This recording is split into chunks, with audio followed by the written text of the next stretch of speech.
Hey everybody, just finished up another day of teaching, and I wanted to share another short game thought with you. You know, as you develop your short game, one of the things you're going to find out is there's things that you can do that affect the golf ball and how it lands and how it reacts. So especially in little short shots around the green. I'm going to share a couple things I think are kind of interesting. You can develop, you know, these little techniques where you've got a firm wristed shot. You can develop a little mini swing pitch shot. Okay, you can develop the hit and hold shot. But one of the things you can do along with that is there's ways to alter every one of those to get different results. So here's one of the things you can do. You can choke up or down on the club, okay? Every one of those shots, no matter how you hit them, you can hit them with a short club, you can hit it with a full club. And you know, if you go way up on the top of the grip, that makes the club feel differently when you're hitting all these shots. If I'm hitting firm wristed, obviously, it feels like a longer club when I do it, and if I go down here, it feels like a real short club. I have to get closer to the ball. If I'm hinging with the hands up here, it hinges more when I stay up on top of the grip, but if I go down the bottom, maybe it doesn't hinge quite as much, but it's closer to me too, so I have to stand closer to the ball. So I get different results when I go up and down on the grip. All right, now the other thing you can do is you can go really tight and really light.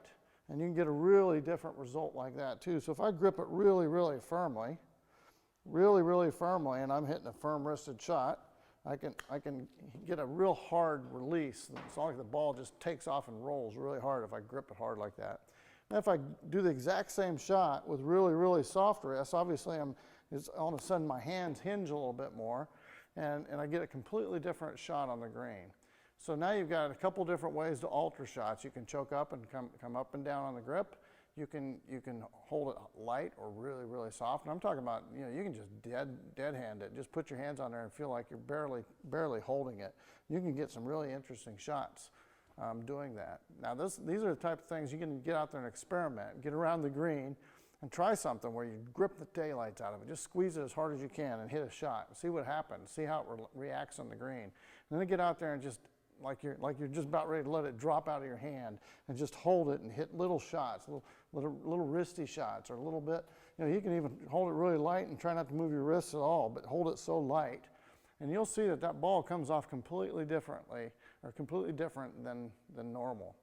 All right, and then the last thing you can do that I think is interesting, or one of the other things you can do is you can open and close the face on all these shots. So you might have a shot that you're hitting all the time that's firm wristed, and with the club square like this, it's different than if you open the face. Now you open the face and do the exact same thing, I mean the ball just pops straight up in the air.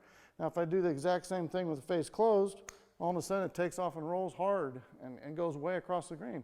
All I did was open and close the face a little bit.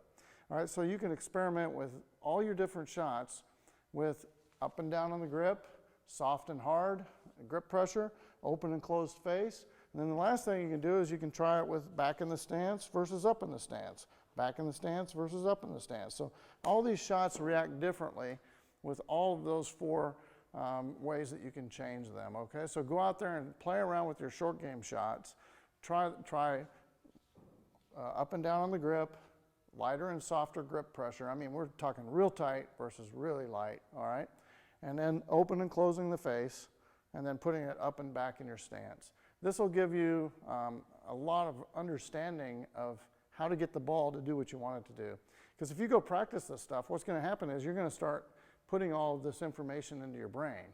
And then when you go out and you look at a shot and you go, wow, I wonder, you know, if I just open the face a little bit and hit it with dead hands, that ball's just going to drop onto the green. And you might have a shot where you're in kind of rough and you got to get out of the rough, but you got to drop it right there, and it's downhill to the pin.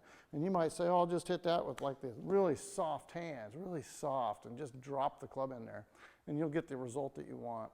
Or the same thing might be true with something where you're, you know, everybody's had a shot where you're hitting it into a hill on the green. You got a two-tier green, and you're going up this hill, and it's dark, and it's green, and you know the grain's against you, and it's real steep up this hill, and you're thinking, wow, I got to make sure I get it there. Well, instead of trying to take a bigger backstroke or something like that, just grip the tar out of it, okay?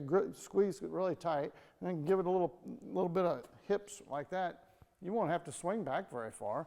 You can just go back to here and hit it, and you'll generate a lot more power and speed going up the hill like that. So these are some of the things that I think you need to get out there and experiment with, and this will build your short game and your knowledge for how things affect the golf ball. All right, for more tips like this, come back to the Swing Factory Golf Studio at Mr. BB Golf on YouTube here.